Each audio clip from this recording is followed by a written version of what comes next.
zmerám si glykémiu. Keď mám tú hypoglykémiu 3, teda sa to blíži, je to v hodnote okolo 3,9, tak vtedy v podstate je také pravidlo nepísané jednu rýchlu sacharidovú jednotku. Čo je rýchla sacharidová jednotka?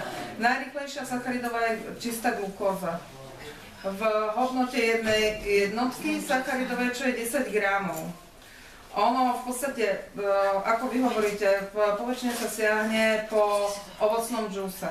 V ovocnom džuse sa nachádzajú dva jednoduché cukry, glukóza a fruktóza. Glukóza ide rýchlo, fruktóza pomalšie. Ak by sme dali jednu sacharidovú v džuse, čo by bola v podstate zhruba 1 deci džusu, tak v podstate my nedosiahneme tú odozvu na tej glykemie tak rýchlo, lebo tá fruktóza potrebuje svoj čas, kým pečeň ju spracuje na to, aby ovplyvnila tú glykemiu. Takže ja by som povedala, že ja dospelým pacientom vlastne radím Coca-Colu, deťom to nebudeme radiť, ale v podstate siahla by som naozaj po 10 gramoch glukózy a to by som dieťaťu podala. To je koľko?